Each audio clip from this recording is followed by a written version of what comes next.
തിരക്കേറിയ നഗരത്തിലെ ഒരു ചെറിയ വാടക വീട്ടിലായിരുന്നു മീരയുടെയും അജിത്തിന്റെയും താമസം. സ്നേഹനിധിയായ ഭർത്താവായിരുന്നു അജിത്ത്. പക്ഷെ അയാൾ ഒരു ബിസിനസ് നടത്തി.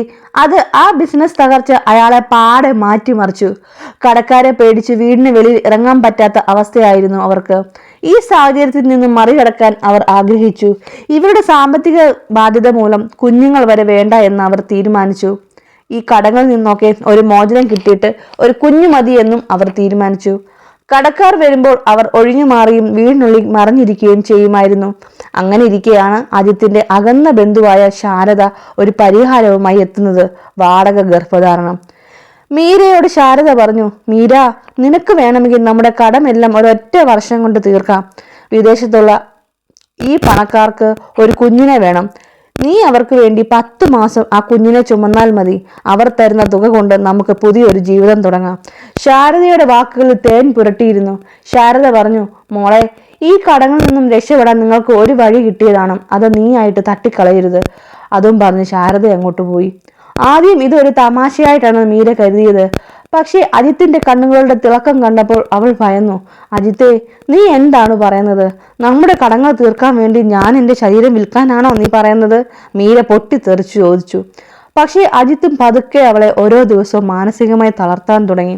ദിവസങ്ങൾ കടന്നു പോകും തോറും അജിത്തിന്റെ സ്വഭാവം മാറി മാറി വന്നു. സ്നേഹത്തോടെ മാത്രം സംസാരിച്ചിരുന്ന അജിത്ത് മീരയോട് സംസാരിക്കുന്നത് നിർത്തി.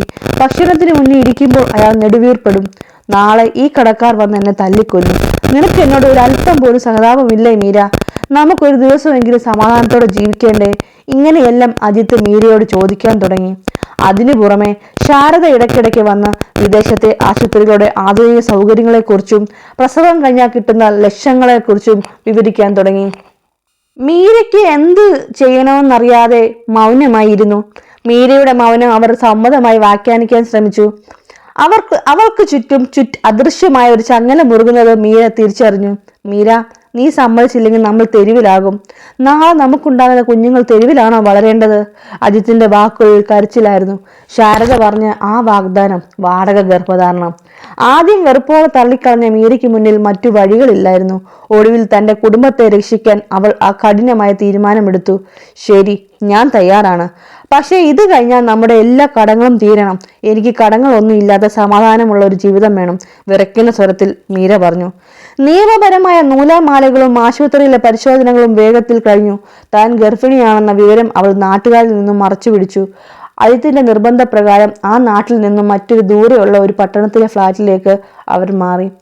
ആ 10 മാസങ്ങൾ മീരയ്ക്കൊരു തടവറ പോലെയായിരുന്നു.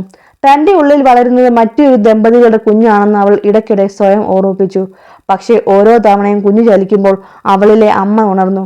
ഇത് എന്റെ കുഞ്ഞല്ല, ഇതൊരു ഇടപാടാണ്, അവൾ കണ്ണാടിയിൽ നോക്കി സ്വയം പറയും.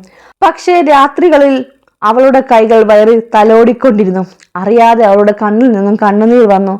പക്ഷെ ആ സമയം അജിത്ത് പണത്തിന്റെ കണക്കുകൾ കൂട്ടുന്ന തിരക്കിലായിരുന്നു. മീരയുടെ മാനസികാവസ്ഥ മനസ്സിലാക്കാൻ അയാൾക്ക് കഴിഞ്ഞില്ല. അയാൾക്ക് കടങ്ങൾ തീർക്കാനുള്ള ഒരു ഉപകരണം മാത്രമായി മാറി മീര. ഒടുവിൽ ആ ദിവസം വന്നു ചേർന്നു. പ്രസവ വേദനയേക്കാൾ കൂടുതൽ മീരയെ വേദനിപ്പിച്ചത് വരാനിരിക്കുന്ന വേർപിരിയലായിരുന്നു.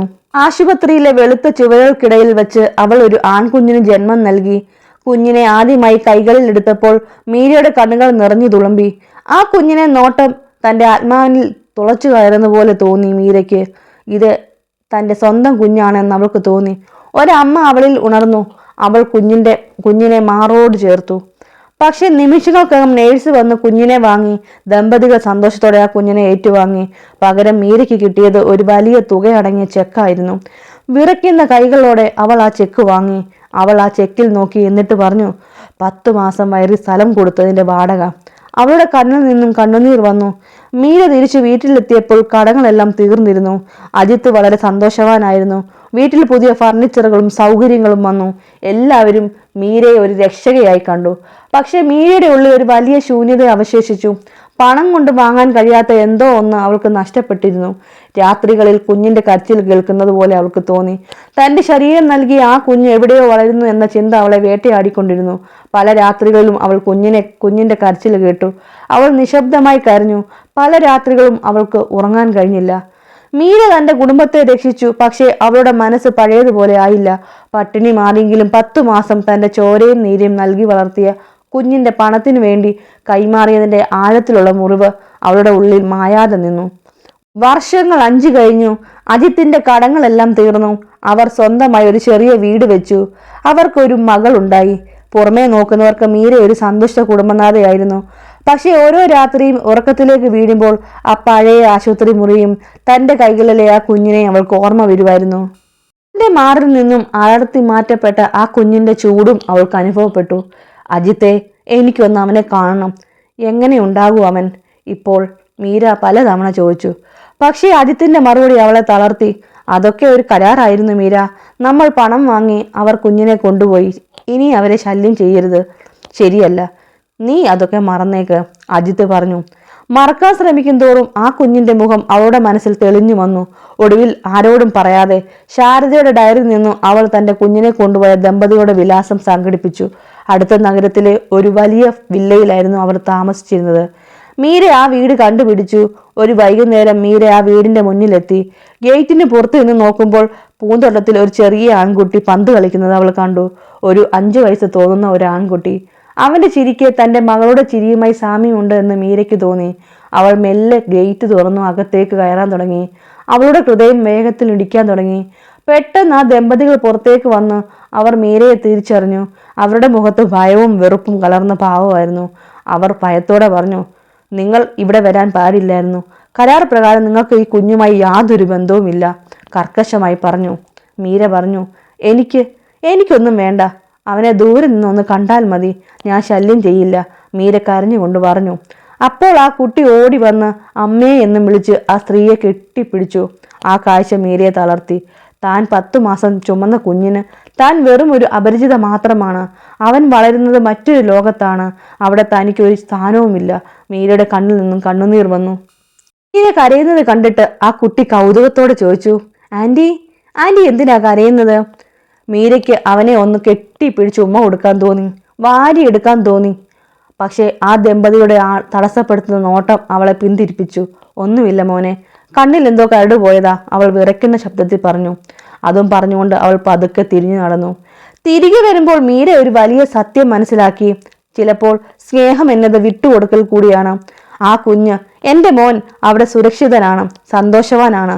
തൻ്റെ ദാരിദ്ര്യം മാറ്റാൻ അവനെ ഞാൻ ഒരു വിനിമയ വസ്തുവാക്കിയ നിമിഷം തന്നെ അവൻ്റെ മേലുള്ള തൻ്റെ അവകാശം താൻ വിട്ടു നൽകിയതാണെന്ന് അവൾ തിരിച്ചറിഞ്ഞു. അവൾ വീട്ടിലെത്തി തൻ്റെ മകളെ കെട്ടിപ്പിടിച്ചു കരഞ്ഞു. നഷ്ടപ്പെട്ട ഒന്നിനെ തേടി അലയുന്നതിനേക്കാൾ തൻ്റെ കൂടെയുള്ളവരെ സ്നേഹിക്കാനാണ് എന്ന് അവൾ തീരുമാനിച്ചു. എങ്കിലും ആകാശത്തിലെ നക്ഷത്രങ്ങളെ നോക്കുമ്പോൾ അവൾ എപ്പോഴും ഉള്ളിൽ മന്ത്രിക്കും, എവിടെയായിരുന്നാലും സുഖമായിരിക്കൂ മോനെ. ഈ കഥയിലൂടെ പണത്തിനും കരാറുകൾക്കും അപ്പുറം മാനുഷ്യ ബന്ധങ്ങൾക്കുണ്ടാകുന്ന മുറിവുകളെയാണ് നാം കാണുന്നത്. സാഹചര്യങ്ങളുടെ സമ്മർദ്ദം മൂലം നാം എടുക്കുന്ന ചില തീരുമാനങ്ങൾ ജീവിതകാലം മുഴുവൻ നീണ്ടു നിൽക്കുന്ന മാനസികമായ മുറിവുകൾ സമ്മാനിച്ചേക്കാം. ദാരിദ്ര്യം മാറാൻ പണത്തിന് പകരമായി സ്വന്തം മാതൃത്വത്തെയും വികാരങ്ങളെയും പണയപ്പെടുത്തുന്നത് പുറമേ നിന്ന് നോക്കുമ്പോൾ ഒരു പരിഹാരമായി തോന്നാമെങ്കിലും അത് നൽകുന്ന ആത്മസംഘർഷം പണം കൊണ്ട് പരിഹരിക്കാനാവില്ല. സ്നേഹവും ബന്ധങ്ങളും വെറും കരാറുകൾക്ക് അപ്പുറമാണെന്നും പ്രകൃതിദത്തമായ വികാരങ്ങളെ നിയമത്തിന്റെ പണത്തിന്റെ ചട്ടക്കൂട്ടിൽ ഒതുക്കാൻ കഴിയില്ലെന്നും മീരയുടെ ജീവിതം നമ്മെ ഓർമ്മിപ്പിക്കുന്നു.